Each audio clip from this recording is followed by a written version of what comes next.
오늘 우리 함께 나눌 하나님의 말씀은 사사기 1장 19절에서 36절 말씀.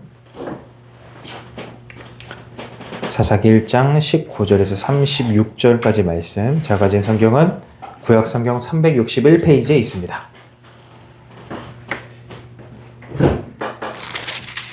사사기 1장 19절에서 36절, 우리 한 절씩 교독 후에 마지막 절 함께 읽도록 하겠습니다. 시작.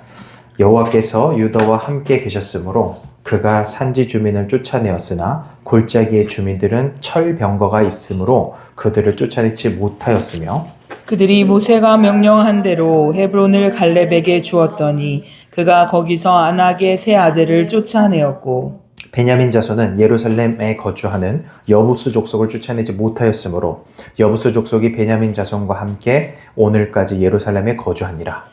요셉 가문도 베델을 치러 올라가니 여호와께서 그와 함께 하시니라. 요셉 가문이 베델을 정탐하게 하였는데 그 성읍의 본 이름은 루스라.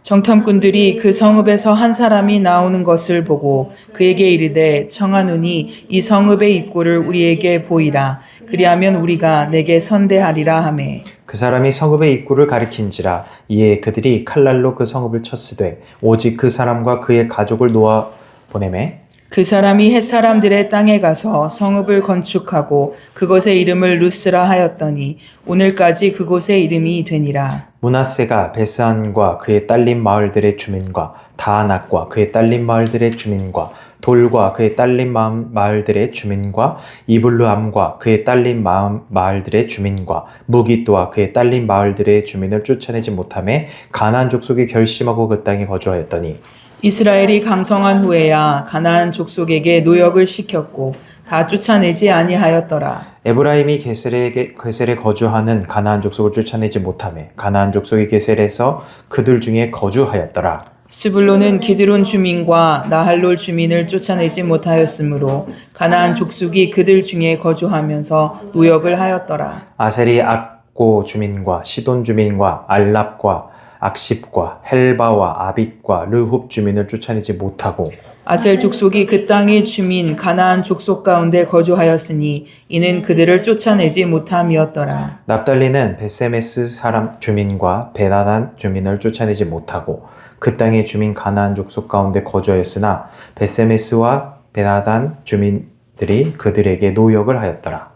아모리 족속이 단 자손을 산지로 몰아놓고 골짜기에 내려오기를 용납하지 아니하였으며 결심하고 헤레스 산과 아얄론과 사알빔에 거주하였더니 요셉의 가문의 힘이 강성함에 아모리 족속이 마침내는 노역을 하였으며 아모리 족속의 경계는 아그라빔 비탈의 바위부터 위쪽이었더라. 아멘. 잠깐 기도하겠습니다.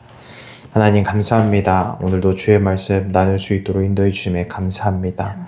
하나님 이 시간 주의 성령님 의지하여 우리가 하나님 말씀 함께 나눌 때에 주님 우리의 눈과 귀와 마음을 열어주시고 아버지의 말씀 우리 마음 가운데 잘 박힌 몫이 되어서 온전히 그 말씀을 따라 살아가는 믿음의 백성들 되도록 주님 이 시간 일하여 주시옵소서. 아멘. 주님의 임하심과 함께 하심이 오늘 우리 가운데 역사하실 줄로 믿사오며 이 모든 것 예수님의 이름으로 기도합니다. 아멘. 아멘. 할렐루야. 우리 계속해서 사사기 강해를 통해서 우리가 함께 사사기 지금 살펴보고 있습니다. 오늘은 세 번째 시간으로 서서히 무너지다 라는 제목을 가지고 하나님 말씀 함께 나누려고 합니다. 여러분 다들 스마트폰 가지고 계실 거라 생각됩니다. 그 스마트폰 처음 샀을 때 그때 잠깐 한번 생각을 해볼까요? 아마 한동안 사고 싶었던 스마트폰을 드디어 손에 넣으면은 처음에 굉장히 기분이 좋았을 겁니다.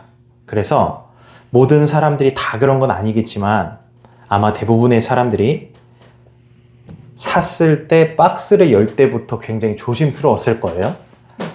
그리고 딱 꺼내면은 일단 새 것에 붙어 있는 비닐들은 왠지 빨리 뜯으면 안 될 것 같다라는 생각이 들고, 그리고 곧바로 혹시 화면에 흠집이라도 생길까봐 보호필름부터 붙이고 떨어뜨릴까봐 케이스를 바로 끼웁니다.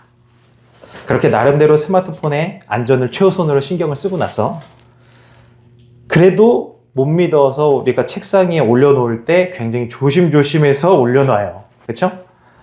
주머니에 열쇠가 같이 있으면은 같이 넣지 않아요. 손에서 뭔가 놓칠 것 같잖아요? 그러면 두 손으로 꼭 잡습니다. 그러다가 어디에 부딪히기라도 하면은 아주 깜짝 놀라면서 기스가 났는지 안 났는지 바로 확인을 해요. 재밌는 거는 몇 달이 지나고 나면요, 그랬던 모습이 조금 달라진다라는 겁니다. 똑같은 스마트폰이고 여전히 비싼 가치를 지니고 있는데, 그런데 매일 보고 매일 만지고 매일 사용을 하다 보니 처음에 그 조심스러움이 조금씩 사라지는 겁니다. 그래서 처음에는 책상에 살며시 올려놨었는데 어느 순간부터는 어떻게 해요? 그냥 툭 하고 던져놔요. 그죠?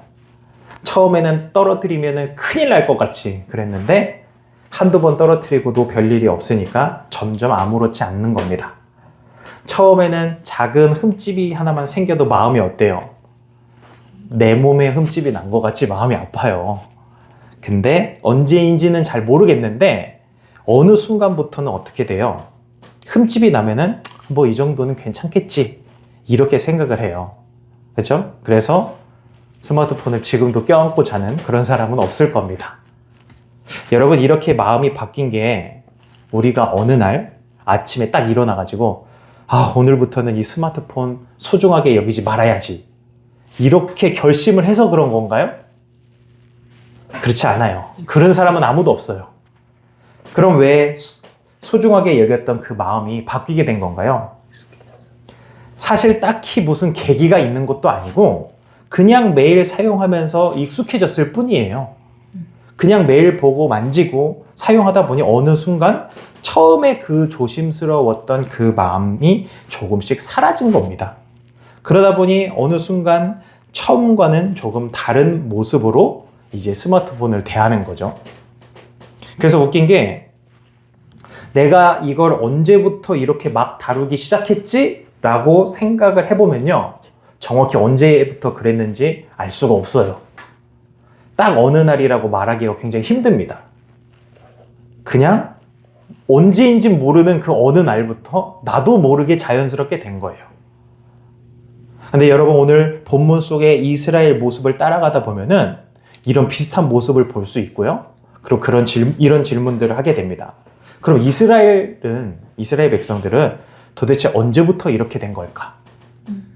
지난주까지 우리가 보았던 이스라엘의 출발은요, 그렇게 나쁘지 않았어요. 여호수아가 죽은 뒤에 이스라엘이 하나님께 물었습니다. 우리 가운데 누가 먼저 올라가서 가나안 족속과 싸우리까? 하면서. 그랬더니 하나님께서 유다가 올라갈지니라, 이렇게 말씀을 하시게 되니까 유다가 올라가 가지고요, 시므온과 함께 싸우면서 하나님께서 주신 그 땅을 차지해 나갔습니다. 그 가운데는 갈렙이 있었고요, 온니엘이라는 사사들이 일어났습니다. 그리고 오늘 본문 바로 앞인 17절과 18절만 보게 돼도 유다는 계속해서 가나안 땅을 문제없이 정복해 나가고 있었습니다. 그러니까 여기까지만 보면은 별다른 문제가 없어 보여요. 이스라엘은 여전히 잘 싸우고 있고 앞을 향해서 나아가고 있고 땅을 여전히 차지해 나가고 있습니다. 그런데 19절부터 한 절씩 읽어 내려가다 보면은 뭔가가 조금씩 달라지기 시작합니다. 처음에는 그렇게 심각해 보이지 않는데, 그런데 마지막에 도착하면 우리는 처음과 상당히 다른 이스라엘 백성들의 모습을 만나게 됩니다. 그러면 그 변화는 어디에서부터 시작된 것일까요? 그런 질문을 가지고 19절 말씀을 같이 한번 읽어보겠습니다. 19절입니다. 시작. 여호와께서 유다와 함께 계셨으므로 그가 산지 주민을 쫓아내었으나 골짜기의 주민들은 철병거가 있으므로 그들을 쫓아내지 못하였으며. 아멘. 여러분, 이 한 절을 천천히 읽어보다 보면은 뭔가 좀 이상함을 느낄 수 있습니다. 왜냐면 앞부분에 뭐라고 기록되어 있나요? 여호와께서 유다와 함께 계셨으므로 라고 기록이 되어 있어요. 그런데 뒷부분에는 어떻게 끝나요? 철병거가 있으므로 그들을 쫓아내지 못하였다라고 이렇게 끝이 나요. 한 절 안에 그러니까 두 가지 사실이 함께 놓여 있어요. 하나는 하나님이 함께 하셨다라는 거고요, 하나는 철병거가 있었다라는 겁니다. 여러분, 철병거가요, 당시에 이스라엘 사람들이 느끼기에 가볍게 생각할 만한 무기가 아니었어요. 왜냐면은 우리가 어떤 세계 역사나 이런 걸 보게 되면은 청동기 시대 다음에 철기 시대인데 이들이 철기를 사용하는 동안에 이스라엘 백성들은 쉽게 말하면 청동기를 사용하고 있는 상황이거든요. 그러니까 청동기를 들고 철하고 싸워야 되니까 당연히 이스라엘 백성 입장에서는 이게 굉장히 어려운 상황이지 않았겠어요? 마치 지금으로 따지면은 막 총이랑 미사일 쏘고 있는데 칼 가지고 싸우는 어떤 그런 느낌일 텐데. 그러니까 그런데다가 이 철병거가요, 평지에서 빠르게 움직이고 뭔가 전투를 벌이는 이 병거가 보병 중심의 이스라엘에게는 실제적으로 굉장히 큰 위협이었을 거다라는 거예요. 그러니 오늘날 우리가 봤을 때 철병거가 뭐가 그렇게 무서워? 라고 그렇게 쉽게 판단할 수가 없는 그들의 아주 실제적인 위협적인 상황이었다라는 거죠. 현실적인 그들의 문제였던 거예요, 그게. 그런데 오늘 본문이 철병거보다 먼저 무엇을 이야기했다고요? 여호와께서 유다와 함께 계셨다. 이걸 먼저 이야기를 했다고요. 무슨 의미냐면은 골짜기에 철병거가 나타나요. 그래도 하나님은 어떻게 하고 계신 거예요? 떠나신 거예요? 아니요. 여전히 지금 함께 하고 계신 거예요. 그렇죠? 그러면 하나님이 함께 하고 계신데 왜 이 철병거 앞에서 도대체 왜 멈췄냐라는 거예요. 하나님은 산지에서는 그러니까 역사하실 수 있는데 골짜기로 가면은 하나님은 역사할 수 없는 뭐 그런 무능한 하나님입니까? 하나님도 철병거는 무서워해서 이들이 못 이긴 걸까요? 본문은 여전히 하나님께서 유다하고 함께 계셨다라고 이야기를 해요. 그런데도 불구하고 지금 이스라엘 백성들이 철병거가 있는 골짜기의 주민들을 쫓아내지 못한 겁니다. 그리고 바로 다음 20절을 보게 되면요. 갑자기 지난주에 우리가 보았던 갈렙 이야기가 다시 등장을 하는데 20절 말씀 함께 읽겠습니다. 시작. 그들이 모세가 명령한 대로 헤브론을 갈렙에게 주었더니 그가 거기서 아낙의 세 아들을 쫓아내었고. 아멘. 여러분 여기 20절을 읽으면은 조금 이상하게 느껴질 수 있어요. 왜냐면 19절에서는 지금 유다가 철병거 때문에 골짜기 주민을 쫓아내지 못한 이야기를 하고 있는데 갑자기 20절에서는 이미 앞에서 보았던 갈렙 이야기가 다시 나오기 때문이에요. 이게 왜 그런 거냐면은 우리가 그 드라마나 영화 같은 데 보면 그런 연출이 있어요. 현재 이야기를 막 계속 이야기를 하다가 갑자기 화면이 색감이 이렇게 달라지거나 흑백 화면으로 딱 변하는 그런 순간들이 있어요. 그러면 우리가 그것들을 보면서 굳이 자막에서 설명하지 않아도 우리가 지금 이게 어떤 상황이라는 걸 알아요? 이게 지금 과거의 일이다 라는 걸 알잖아요. 과거의 장면을 보여주는 거다. 그러니까 20절은 그렇게 이해를 하시면 되는 거예요. 지금 성경이 잠깐 앞선 장면을 다시 보여주고 있는 겁니다. 이렇게 보여주는 이유는 마치 화면이 잠시 과거로 돌아가서 우리에게 묻는 거예요. 지금 유다는 철병거 앞에서 멈췄는데 전에 갈렙은 어떻게 했었지? 이걸 보여주는 거예요. 그리고 다시 갈렙의 모습을 보여줍니다. 갈렙은 아낙의 세 아들을 쫓아내었어요. 그 아낙 자손들이 누구입니까? 이스라엘이 처음 가나안 땅을 정탐했을 때 두려워했던 그 사람들이에요. 10명의 정탐꾼이 보고 우리 스스로 보기에도 메뚜기 같다라고 말했던 그 사람들. 갈렙은 그러니까 그 현실을 몰랐던 사람이 아니에요. 왜냐면 같이 정탐을 하러 갔던 사람이기 때문에. 누구보다도 그래서 그 상황과 그 가나안 땅의 그 모습들에 대해서 잘 알고 있었던 사람입니다. 그리고 이 갈렙도 아낙 자손을 그러니까 똑같이 봤어요. 그들이 얼마나 강해 보이는지도 충분히 느꼈을 겁니다. 그리고 견고한 성읍들도 보았고요. 그리고 어느 정도 이제는 늙어버린 자신의 나이도 알고 있었습니다. 그런데 갈렙은 이전에 어떻게 고백했다고요? 이렇게 고백을 했었어요. 여호와께서 나와 함께 하시면 내가 그들을 쫓아내리이다. 그러니까 갈렙에게는 믿음이는 문제가 보이지 않는 게 아니었다라는 거예요. 거인도 보였고 견고한 성도 보였고 자신의 나이도 알았어요.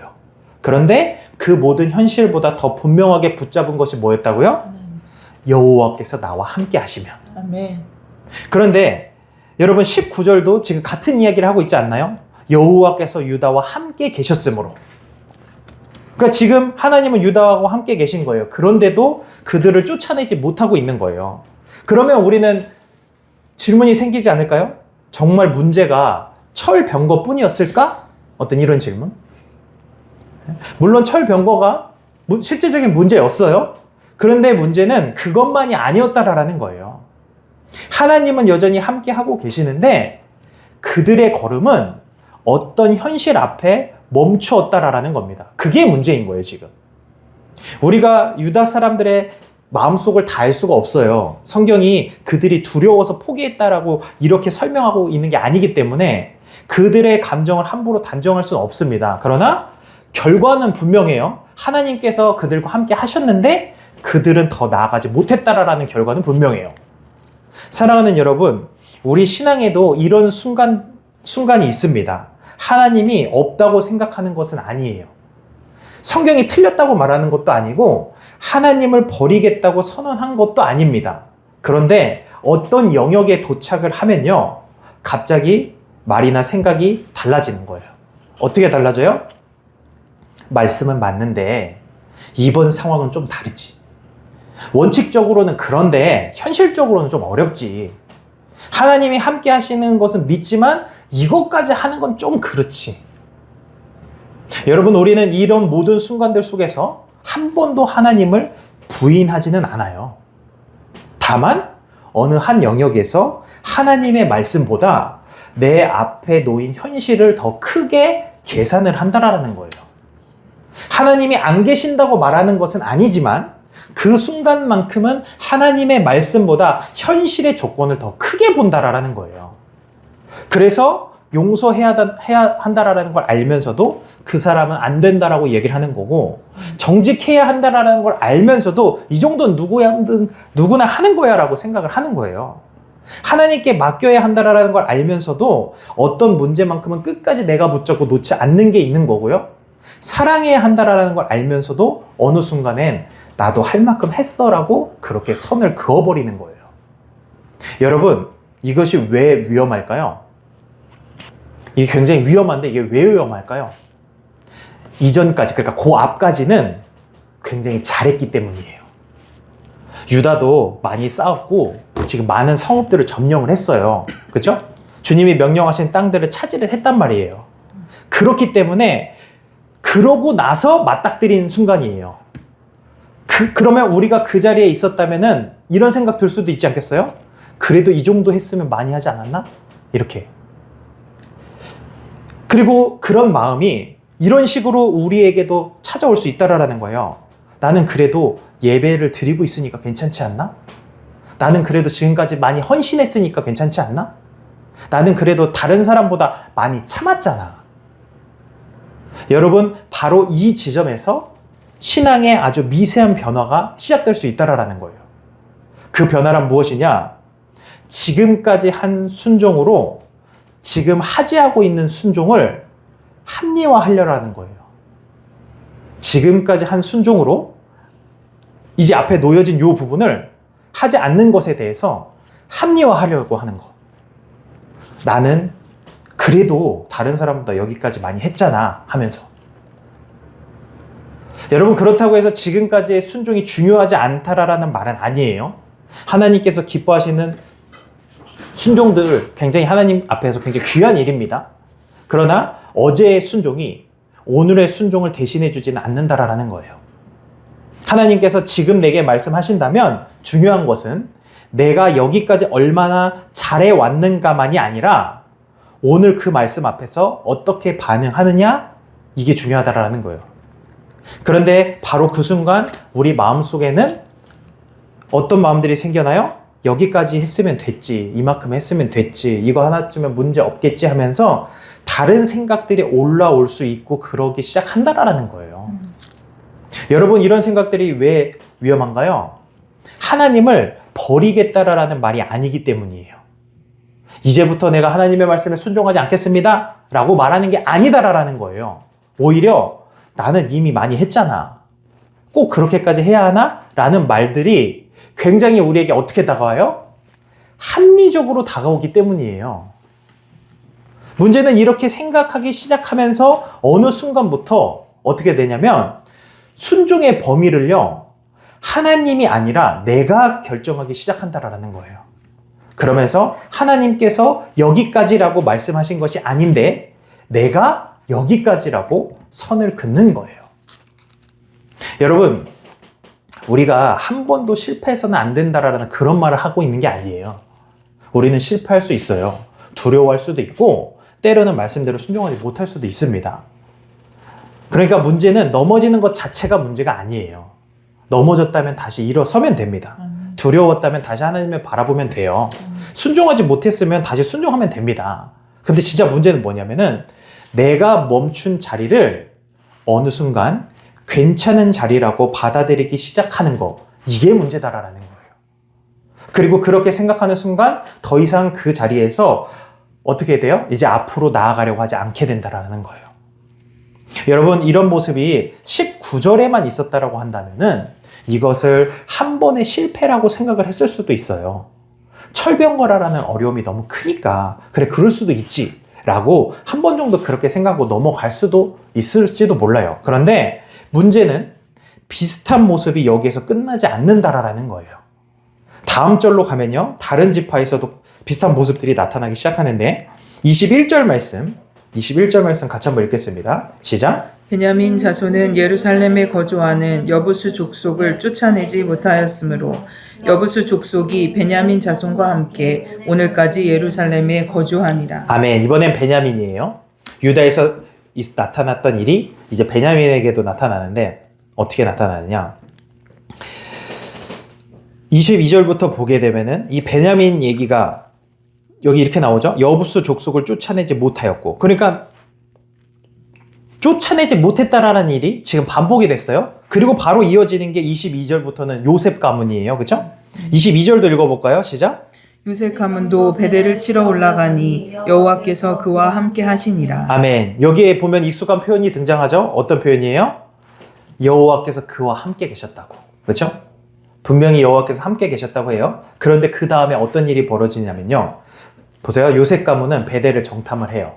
그리고 성읍에 나오는 한 사람을 만나서 이렇게 이야기를 해요. 24절이에요. 24절 같이 읽어볼게요. 시작. 정탐꾼들이 그 성읍에서 한 사람이 나오는 것을 보고 그에게 이르되 청하노니 이 성읍의 입구를 우리에게 보이라. 그리하면 우리가 내게 선대하리라 하매. 아멘. 그랬더니 그 사람이 25절에 성으로 들어가는 길을 가르쳐줘요. 그렇죠?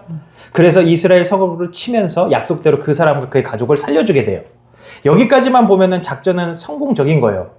그런데 26절을 보면요, 이야기가 여기서 조금 이상하게 흘러가요. 26절 말씀 함께 읽습니다. 시작. 그 사람이 헷사람들의 땅에 가서 성읍을 건축하고 그곳의 이름을 루스라 하였더니 오늘까지 그곳의 이름이 되니라. 아멘. 살아남은 그 사람은 헷사람들의 땅으로 가서 성읍을 하나 세우고 그 이름을 루스라고 불렀대요. 여러분, 근데 이 부분이 왜 이상한 거냐면은 지금 요셉 가문이 정복한 이 베델이라는 성읍의 원래 이름이 뭐냐면은 원래 이름이 루스였어요. 그러니까 이스라엘이 들어오기 전에 가나안 사람들이 이 성읍을 부르던 이름이 루스였다라는 거예요. 그런데 이 성읍에서 살아남은 한 사람이 다른 땅으로 가서 새로운 성읍을 세웠잖아요. 근데 거기에 어떤 이름을 붙였다고요? 루스. 다시 또다시 루스란 이름을 붙였다고요. 그러니까 쉽게 말하면 이런 거예요. 이스라엘은 기존의 루스를 정복을 했어요. 그리고 그곳이 베델이 되었어요. 그런데 그곳에서 살아남은 사람이 다른 곳으로 가가지고 새로운 루스를 만들어버린 거예요.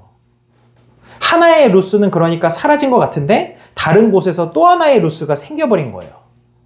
그래서 이 장면이 좀 이상하다라는 겁니다. 왜요? 분명히 성읍은 정복했는데 그런데 뭔가 완전히 끝난 것 같지 않은 것 같으니까. 물론 성경은 그 사람을 살려준 행동 자체를 여기에서 직접 죄라고 평가하지는 않아요. 그렇기 때문에 우리도 본문이 말하지 않는 걸 억지로 죄라고 단정할 수는 없습니다. 그런데 지금 이 사사기 1장의 전체적인 흐름을 보면요, 이 장면은 앞으로 반복될 모습과 굉장히 계속해서 닮아 있다라는 거예요. 어떤 흐름인가요? 끝난 것 같은데 무언가 남아있는 그런 흐름. 분명히 한 성읍을 정복했는데 그런데 그 정복으로 모든 것이 완전히 끝난 것이 아니고 무언가 남는 거. 그리고 나서 27절부터 이제 이런 모습이 더 분명하게 반복이 되기 시작해요. 27절 말씀 같이 읽겠습니다. 시작. 므낫세가 벳산과 그에 딸린 마을들의 주민과 다낙과 그에 딸린 마을들의 주민과 돌과 그에 딸린 마을들의 주민과 이블루함과 그에 딸린 마을들의 주민과 무깃도와 그에 딸린 마을들의 주민들을 쫓아내지 못하매 가나안 족속이 결심하고 그 땅에 거주하였더니. 아멘. 이번엔 므낫세예요. 므낫세 지파도 하나님께서 주신 땅에서 가나안 족속을 쫓아내야 했는데, 그런데 어떻게 돼요? 여기 수많은 마을들의 사람들을 쫓아내지 못하게 돼요. 그렇죠? 네. 그리고 성경은 마지막에 이렇게 이야기를 해요. 가나안 족속이 결심하고 그 땅에 거주하였더니. 그러니까 어떤 거예요? 쫓아내지 못하니까 그들이 어떻게 한 거예요? 아예 그 땅에 계속 살기로 결심을 한 거예요, 지금. 여러분, 여기까지만 보면요, 우리는 아직도 그런 생각을 할 수 있어요. 아, 므낫세가 그러면 힘이 좀 부족해서 그런 건 아닌가? 아직 그들을 다 쫓아낼 능력이 없었기 때문에 이렇게 벌어진 일이 아닐까? 그런데 바로 다음 절인 28절 보게 되면은 그런 생각을 바꾸어 놓습니다. 28절 말씀 읽어볼게요. 28절 시작. 이스라엘이 강성한 후에야 가나안 족속에게 노역을 시켰고 다 쫓아내지 아니하였더라. 아멘. 여러분 여기 잘 보세요. 27절에서 분명히 쫓아내지 못했다라고 했어요. 어쩌면 정말 힘이 부족해서 쫓아내지 못했을 수도 있어요. 그런데 28절을 보게 되면요, 이제는 더 이상 힘의 부족 때문이었다고 말하기가 굉장히 어려워졌어요. 왜요? 성경이 분명히 뭐라고 이야기를 해요? 이스라엘이 강성해졌다라고 얘기를 하거든요. 무슨 의미예요? 이젠 힘이 생긴 거예요. 생겼다라는 거예요. 힘이 있다는 거예요. 그러면 이제는 쫓아낼 수 있었어야 되는 거잖아요. 전에야 그래. 전에 100번 양보해서 정말 힘이 없어서 그랬다 치고, 자, 힘이 생겼어요? 그러면 쫓아냈어야 되잖아요. 원래 하나님의 명령대로. 근데 성경이 뭐라고 해요? 다 쫓아내지 아니하였더라라고 이야기를 한다고요. 여러분, 그러니까 이 변화들을 자세히 보세요. 19절과 27절에서는요, 못했다라고 했어요. 못했다고. 쫓아내지 못했다라고 했다고요. 그런데 이제는 어떻게 됐다고요? 하지 않았다라고 됐다고요. 여러분, 이 차이가 굉장히 큰 차이예요. 처음에는 그러니까 어려움 때문에 멈춘 거예요. 예를 들면 철병거가 있었고 상대가 강했고, 그런데 이제는 상황이 달라진 거예요. 이스라엘이 강해졌어요. 그러니까 이제는 쫓아낼 수 있는 힘이 생긴 거예요. 근데 문제는 뭐예요? 그런데도 쫓아내지 않았다라는 거예요. 대신 어떻게 했다고요? 가나안 족속을 남겨두고 노역을 시켰대요. 무슨 의미인가요? 본문이 지금 우리에게 조금씩 달라지고 있는 모습을 보여주고 있는 거예요. 처음에는 어려워서 못했어요. 그런데 이제는 자기들에게 유익하니까 하지 않는 거예요. 처음에는 장애물이 순종을 막았어요. 그런데 이제는 이익이 순종을 막고 있는 거예요. 처음에는 할 수 없습니다 였어요. 그런데 이제는 굳이 그렇게까지 해야 됩니까? 가 된 거예요, 지금. 가나안 족속을 쭉 쫓아내지 않고 남겨두면은 그럼 어떻게 할 수 있다고요? 노역을 시킬 수 있다고요. 자기들에게 도움이 되는 거예요, 지금 이게. 그러니까 처음에는 쫓아내지 못해서 남아있던 사람들이 이제는 남겨두는 것이 유익해서 남겨두는 사람이 된 거예요, 지금. 여러분, 이게 굉장히 무서운 변화입니다. 처음에는 분명히 우리가 이들을 쫓아내야 하는데 못했구나 하면서 마음에 걸렸을 거예요. 그런데 같은 상황이 반복이 되고 그 상태로 계속 살아가다 보니까 어느 순간 생각이 바뀐 겁니다. 이렇게 살아도 별 문제 없네. 오히려 이 사람들이 있으니까 어때요? 아니, 도움이 되고 좋네. 그러면서 처음에는 실패였던 것이 나중에는 하나의 방식이 되어버린 거예요. 이것이 반복의 무서움입니다. 여러분, 우리도 그렇지 않나요? 처음 잘못했을 때는 마음이 굉장히 불편해요. 처음 거짓말했을 때 굉장히 마음에 걸려요. 처음 예배보다 다른 것을 우선시했을 때 마음이 불편하다고요. 처음 기도를 포기했을 때요, 이러면 안 되는데 라는 마음이 있어요. 그런데 그 같은 일이 반복되면은 그러면 어떻게 되나요? 그게 이제 조금씩 익숙해져요.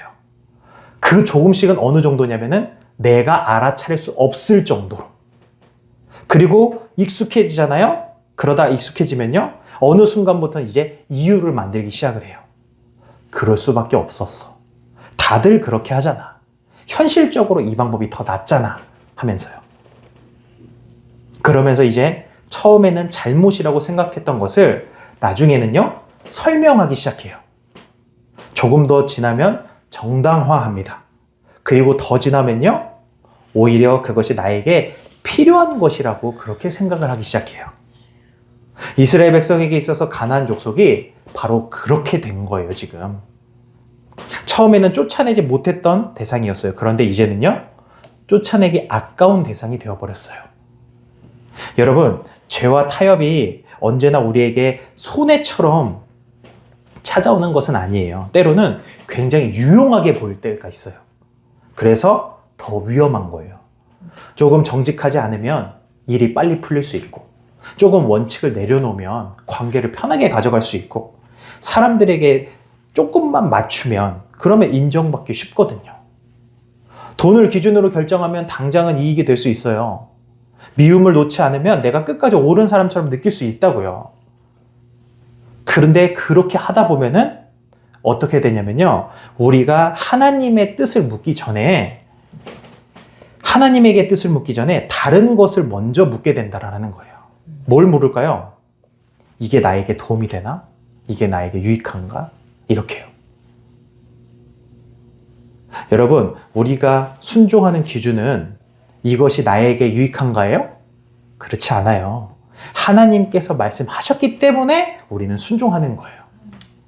물론 하나님의 말씀에 순종하는 삶이 우리에게 결국에는 우리의 삶을 가장 좋은 길로, 이로운 길로 인도해요. 그렇죠? 그러나 우리가 순종할 때마다 그 결과가 당장 나에게 편하고 유익하게 보이는 것은 아닐 수 있어요.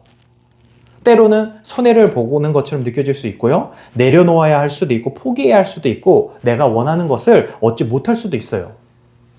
근데 그래도 순종하는 이유는 뭐라고요? 그것이 나에게 유익해서가 아니라 하나님께서 말씀을 하셨기 때문에. 우린 하나님의 백성이니까. 그러니까 순종하는 거예요. 그래서 여러분, 우리의 순종의 기준은 나에게 유익한가가 아니에요. 나에게 도움이 된다고 해서 하나님의 뜻이 되는 것도 그래서 아니고요. 효율적이라고 해서 옳은 것도 아니다라는 거예요. 28절에 이스라엘은요, 더 이상 약하지 않았어요. 강해졌다고요. 그런데 순종하지 않았던 거예요. 그리고 이런 모습은 므낫세에서 끝나지 않아요. 29절에 보세요. 에브라임의 게셀 주민을 쫓아내지 않아요. 그렇죠? 30절에 스불론도 기드론과 나할론 주민을 쫓아내지 못하고요. 31절에 아셀이 악고와 시돈을 비롯한 여러 지역의 주민들을 쫓아내지 못합니다. 여러분, 이렇게 읽다 보면 어떤 느낌이 들어요? 얘네도 그러네, 얘네도 그러네, 얘네도 그러네. 이런 느낌이 들지 않나요? 지파와 지역 이름만 바뀔 뿐이지 모습은 계속 반복되고 있잖아요. 처음 나왔을 때는 특별한 실패처럼 보였어요. 그런데 그게 계속 반복이 되니까 이제 더 이상 특별해 보이지가 않아요. 그냥 익숙한 모습이 되어버린 거예요. 우리에게도 이런 일이 생길 수 있어요. 처음에는 분명히 이상하다고 생각을 했는데, 근데 한 사람이 하고 두 사람이 하고 주변 사람들이 계속 그렇게 살아가는 것을 보다 보면은 어느 순간 질문이 달라지는 거예요. 믿는 사람들도 다 이렇게 하는데 요즘 세상에 이런 것까지 지키면서 어떻게 살아 하면서요. 그 순간 우리의 기준이 조금씩 바뀝니다. 어떻게 바뀐다고요?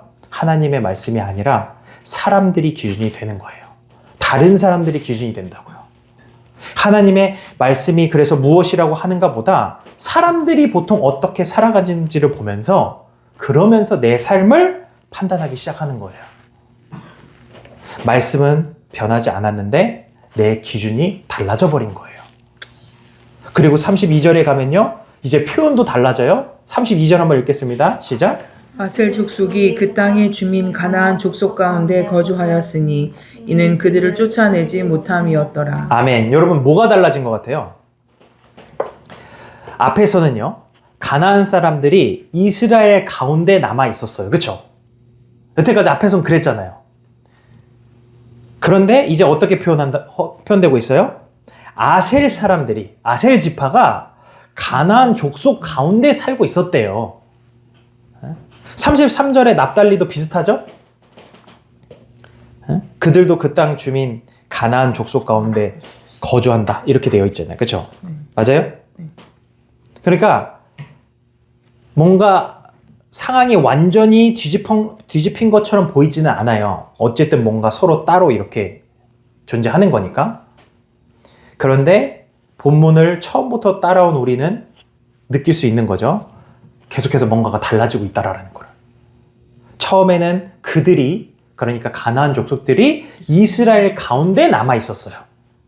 그런데 이제는 이스라엘이 그들 가운데 살아가고 있는 거예요. 그리고 바로 다음인 34절에 가면요, 이제 이 변화가 거의 끝을 맺습니다. 34절 한번 읽어볼까요? 시작. 아모리 족속이 단 자손을 산지로 몰아넣고 골짜기에 내려오기를 용납하지 아니하였으며. 아멘. 이제 완전히 장면이 다 달라진 거예요. 처음에는 하나님께서 이스라엘에게 주신 사명이 뭐였다고요? 가나안 족속 다 몰아내는 거예요. 그 땅에서. 그런데 34절에 보니까 누가 누구를 몰아내고 있어요? 아모리 족속. 아모리 족속이 단 자손을 몰아내고 있어요. 그것도 단순히 같이 살아가는 정도가 아니라 단지파를 산지에 밀어놓고 골짜기에 내려오는 것조차 허락지 않고 있다고요, 지금. 어떤 의미예요? 주도권이 완전히 뒤집혀진 거예요. 처음에는 이스라엘이 그 땅에 들어와가지고 이스라엘이 성읍을 공격하면서 이스라엘의 가나안 족속을 몰아내야 했었는데, 그런데 마지막에 끝에 와서 도착을 해보니까 오히려 가나안 족속이 이스라엘의 자리를 어떻게 하고 있어요? 결정을 하고 있는 거예요. 너희는 여기까지야. 너희는 요 산지에만 있어. 골짜기 밑으로 내려오지 마 하면서. 처음에는 그러니까 내가 남겨둔 것이었어요. 그 다음에는 그것과 함께 살아갔어요. 그러다가 어느 순간에 그것이 나의 자리를 결정하기 시작한 거예요. 이게 오늘 본문이 보여주는 무서운 흐름이다라는 거예요. 처음에는 아주 작은 멈춤처럼 보였습니다. 철병거 앞에서 한 번 멈췄을 뿐이에요. 그 다음에는 비슷한 일이 반복이 됐어요. 반복이 되자 익숙해졌고요. 익숙해지자 남겨두는 것이 편해졌어요. 심지어 남겨두는 것을 통해 유익을 얻기 시작했어요. 그리고 나서 마지막에 어떻게 된 거예요? 남겨둔 그것이 나를 밀어낸 거예요. 여러분, 우리의 삶에도 이런 것이 있을 수 있습니다. 처음에는 내가 조절할 수 있다고 생각을 해요. 이 정도는 내가 관리할 수 있어. 원하면 언제든지 멈출 수 있어. 이것 때문에 내 신앙이 흔들리겠어? 하면서요. 그런데 시간이 지나면 어느 순간 그것이 내 시간을 정하기 시작합니다. 내 생각을 정하고 내 감정을 정하고 내 선택을 정해요. 그리고 나중에는요, 내가 갈 수 있는 자리와 갈 수 없는 자리까지 결정을 하기 시작을 해요. 처음에는 내가 그것을 붙잡고 있다라고 생각을 했는데 어느 순간 보니까 그것이 나를 붙잡고 있게 된 거예요. 여러분, 사사기 1장이 시작될 때 이스라엘은 하나님께 물었어요. 누가 먼저 올라가리까? 그리고 하나님께서 유다가 올라갈지니라 말씀하셨을 때 그들은 올라갔습니다. 그런데 34절에 이르면 단지파는 어떻게 됐나요? 내려오지 못해요. 올라가던 백성이 내려오지 못하는 백성이 돼버린 거예요. 무엇이 이렇게 만드는 건가요? 어느 날 갑자기 이들이 하나님을 버려서 그런 건가요? 아니에요. 처음에는 한 번의 작은 멈춤이었던 거예요. 그리고 그 멈춤이 반복이 되었고 반복되면서 익숙해졌어요. 그러다가 어느 순간 처음과는 너무나 다른 자리에 서 있게 된 거예요. 결코 한순간에 무너진 게 아니었다라는 거예요. 어떻게 무너진 거예요? 서서히 무너졌다라는 거예요. 사랑하는 여러분, 오늘 본문을 처음부터 다시 한번 잘 생각해 보세요. 19절만 놓고 보면요, 그렇게 심각해 보이지 않았어요. 왜요? 계속 승리하면서 올라갔거든요. 이겼단 말이에요. 철병거 때문에 고작 한 지역 쫓아내지 못했을 뿐이었다고요. 나머지 지역 다 정복했어요. 근데 그 못한 거를 그럴 수도 있지라고 그래서 어쩌면 생각할 수도 있다고요. 그런데 21절부터 계속 보게 되면요, 뭔가 한지파의 실패처럼 보여요? 27절에도 힘이 부족해서 그냥 몇 개의 성읍만 차지하지 못한 것처럼 보여요?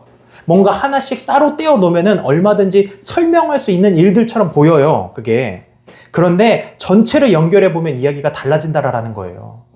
처음에는 못했어요 였는데 나중에는요, 하지 않았어요가 된 거고요.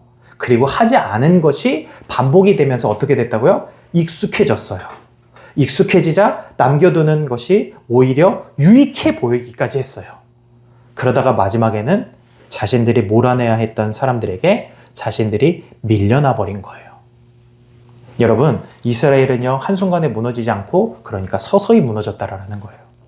그래서 오늘 이 말씀 앞에서 우리가 한번 우리 자신에게 스스로 질문해 봤으면 좋겠어요. 나는 지금 어디쯤 와 있는가?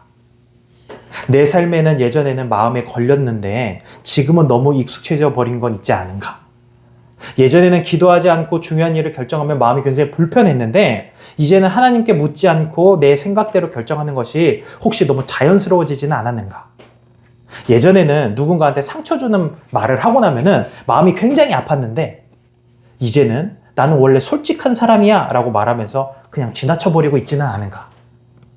예전에는 하나님 앞에서 내려놓아야 한다라고 생각했던 욕심이나 관계나 습관이 이제는 너무 자연스럽게 그것들 다 붙잡고 있지는 않은가? 그리고 무엇보다 스스로에게 한번 물어보십시오. 처음에는 내가 붙잡고 있다라고 생각했던 것이 어느새 그게 나를 붙잡고 있는 건 아닌가? 여러분, 우리가 한 가지 분명히 해야 됩니다. 처음 믿었을 때와 지금의 모습이 언제나 똑같아야 한다라는 그런 말은 아니에요. 그러면 좋겠지만, 근데 신앙은 변화라는 게 있을 수 있어요. 그리고 그 가운데 성장할 수도 있고요. 그래서 처음에는 감정적으로 뜨거웠다가 시간이 지나면서 더 깊고 단단한 믿음이 생길 수 있어요. 처음에는 열심만 앞섰지만 시간이 지나면서 사랑과 인내와 분별이 더 잘할 수 있어요. 그러므로 단지 처음보다 감정적으로 뜨겁지 않다라는 이유만으로 나의 신앙이 무너졌다라고 그렇게 판단할 수는 없다라는 거예요. 오히려 그렇게 생각할 게 아니라 이렇게 생각을 하면 질문을 해봐야 되는 거예요. 나는 지금 계속 성숙해지고 있는 것인가? 아니면 무뎌진 것인가? 그리고 이렇게 물어야 돼요. 내가 가고 있는 방향은 여전히 하나님께서 부르시는 그 방향으로 여전히 걸어가고 있는가? 아니면 다른 길로 혹시 가고 있지는 않은가? 혹시 지금 우리가 어느 지점에서 멈추었는데 너무 오래 그곳에 있다 보니 내가 멈춰 있다라는 사실조차 느끼지 못하고 있는 것은 아닐까? 라고 생각을 해봐야 된다고요. 사랑하는 여러분, 신앙의 위험은 넘어지는 것만이 아닙니다. 넘어진 자리가 익숙해지는 겁니다. 우리가 실패할 수 있어요. 두려워할 수도 있고 어떤 순간에 말씀에 불순종할 수도 있어요. 그러나 실패를 인정하고 다시 일어나는 거하고 실패한 자리를 정상이라고 부르면서 살아가는 것은 완전 다르다라는 거예요. 오늘 말씀은 우리에게 한 번도 실패하지 말라고 그렇게 몰아붙이고 있지 않아요. 오늘 말씀을 통해 하나님께서는요, 지금 내 삶에서 보여주시는 작은 변화를 가볍게 넘기지 말라고 이야기를 하고 있다고요. 그러므로 아직 마음에 걸리는 것이 있다면요, 여러분 그냥 지나치지 마십시오. 아직 말씀 앞에서 불편하다면 그 불편함을 무시하지 마십시오. 아직 내 마음속에 이건 아닌데 라는 생각이 든다면 그 마음을 익숙함으로 덮어버리지 마십시오. 큰 문제가 될 때까지 계속 내버려 둬서는 안 됩니다. 지금 볼 수 있을 때 보고 마음에 걸릴 때 돌아보고 순종할 수 있을 때 순종해야 합니다. 사랑하는 여러분, 저는 우리의 믿음이 이 이스라엘 백성처럼 서서히 무너지지 않기를 원합니다. 어느 날 돌아보며 내가 언제부터 하나님에게서 이렇게 멀어졌지? 라고 말하지 않기를 원해요. 오늘 주님 앞에서 우리의 마음을 살펴보면서요, 하나님께서 보여주시는 부분들이 있다면 그것이 작다고 할지라도 가볍게 넘기지 않기를 원합니다. 아멘. 그렇게 작은 순종을 가볍게 여기지 않고 작은 타협도 익숙하게 만들지 않으므로 우리의 신앙을 지켜내어서 하나님께서 주신 그 자리, 그 명령하신 그 말씀, 그것들을 끝까지 믿음으로 걸어가는 저와 여러분 되기를 주님의 이름으로 축원합니다.